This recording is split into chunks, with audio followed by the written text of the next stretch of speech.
નમસ્કાર, હું રાજ. આપ જોઈ રહ્યા છો સ્પાર્ક ટુડે ન્યૂઝ. પાટણ જિલ્લાના રાધનપુર ખાતે ગૌમાતાને રાષ્ટ્રમાતા ઘોષિત કરવાની માંગ સાથે સંતો અને ગૌભક્તો દ્વારા ભવ્ય મહારેલી યોજાઈ હતી. રેલી બાદ પ્રાંત કચેરીએ આવેદનપત્ર પાઠવી સરકાર સમક્ષ વિવિધ માંગણીઓ રજૂ કરવામાં આવી હતી. રાધનપુરના ગાયત્રી મંદિર ખાતેથી હજારો ગૌભક્તો અને સંતોની આગેવાનીમાં આ ભવ્ય રેલી નીકળી હતી. ગૌમાતા રાષ્ટ્રમાતા અને ગાય બચાવો દેશ બચાવોના નારાઓ સાથે રેલી શહેરના મુખ્ય માર્ગો પરથી પસાર થઈ પ્રાંત કચેરીએ પહોંચી હતી. આ ધર્મ રેલીમાં બંધવડની જગ્યાના મહંત શ્રી સંજીવની દાસ બાપુ સહિત પાટણ જિલ્લાના અનેક સંતો મહંતો ઉપસ્થિત રહ્યા હતા.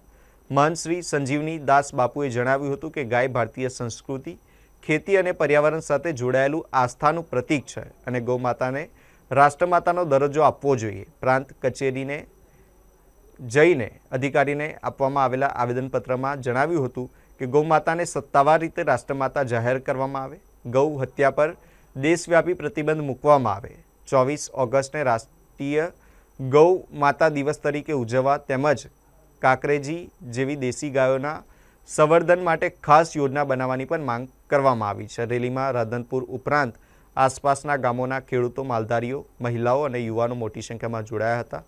હાથમાં ધજા, પતાકા અને ગૌમાતાના પોસ્ટર સાથે લોકોએ ઉત્સાહપૂર્વક ભાગ લીધો હતો. પ્રાંત કચેરીએ આવેદનપત્ર સ્વીકારી સરકાર સુધી રજૂઆત પહોંચાડવાની ખાતરી આપી હતી. સમગ્ર કાર્યક્રમ દરમિયાન પોલીસ દ્વારા ચુસ્ત બંદોબસ્ત પણ ગોઠવવામાં આવ્યો હતો. આજે અમે 7/5/2026ના રોજ મામલતદાર કચેરીમાં પ્રાર્થનાપત્ર રજૂ કરવા આવ્યા હતા. એનો મતલબ એ કે ગૌ માતાને રાષ્ટ્રમાતા જાહેર કરવામાં આવે અને સંપૂર્ણપણે ગૌ હત્યા બંધ કરવામાં આવે. એટલે અમે મુખ્યમંત્રી શ્રી, રાજ્યપાલ શ્રી અને વડાપ્રધાનશ્રીને આ પ્રાર્થનાપત્ર રજૂ કર્યો છે અને આ પ્રાર્થનાપત્ર અમારો ત્યાં સુધી પહોંચે અને તત્કાલ ધોરણે ગાય માતાને રાષ્ટ્રમાતા જાહેર કરવામાં આવે અને સંપૂર્ણપણે ગૌ હત્યા બંધ કરવામાં આવે એવી અમારી નમ્ર અપીલ છે. આજે સમગ્ર ગુજરાતમાં ગૌ માતાને રાષ્ટ્રમાતા માટે જાહેર કરવા માટે આવેદનપત્ર અત્યારે રાધનપુરમાં પણ બહુ મોટી સંખ્યામાં ગાઓ વિશ્વસ્વ માત્ર આદિ અનાદિકાલથી જ્યાંથી સનાતન ઉદ્ભવ થયું છે, વર્ષો હજારો વર્ષોથી ગાયોનું ખૂબ સુંદર સેવાનું પ્રકલ્પ રહી છે અમારી.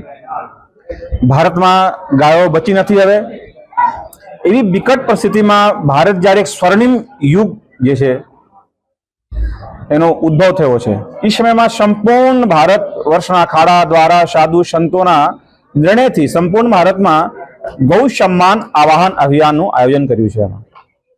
સંપૂર્ણ ભારતમાં ગયા 27 એપ્રિલે આપણે મામલતદાર અને કલેક્ટરશ્રીને એક આવેદનપત્ર આપ્યું છે. એમાં સંપૂર્ણ જે ગૌ પ્રેમી જે છે એમની હસ્તાક્ષર છે. એમાં ભારતમાંથી ગૌ માતાની હત્યા બંધ થાય તથા ગૌ માતાને રાષ્ટ્રમાતા જાહેર કરવા આવે એના માટે સમગ્ર ભારતમાં 27 તારીખના રોજ એક મોટું આવેદનપત્ર આપીને એક અભિયાન ઉપાડવામાં આવેલું. આ સંદર્ભમાં ગુજરાતમાં 7 તારીખ નક્કી કરવામાં આવેલી. આજે રાધનપુર નગરમાંથી મોટી સંખ્યામાં લોકો ગૌ માતાને રાષ્ટ્રમાતા જાહેર થાય તથા ગૌ માતાની હત્યા બંધ થાય એના માટે કલેક્ટરશ્રીને, પ્રાંત કલેક્ટરશ્રીને પ્રાર્થનાપત્ર સુપ્રત કર્યું છે. આઝાદીના 78 વર્ષ પછી પણ ભારતમાં ગૌ હત્યા એ આપણા હિન્દુ સમાજના મસ્તક ઉપર લાગેલું એક મોટું કલંક છે અને અહીંયા આપ મીડિયાના માધ્યમથી પણ હું કહું છું, અમારો અવાજ સરકાર સુધી આપ પહોંચાડો અને તાત્કાલિક ધોરણે ગૌ માતાની હત્યા બંધ થાય અને ગૌ માતાને રાષ્ટ્રમાતા જાહેર કરે એવી સરકારને નતમસ્તક પ્રાર્થના કરીએ છીએ કે અમારી આટલી માગણી સ્વીકારે. જય ગૌ માતા, જય ગોપાલ.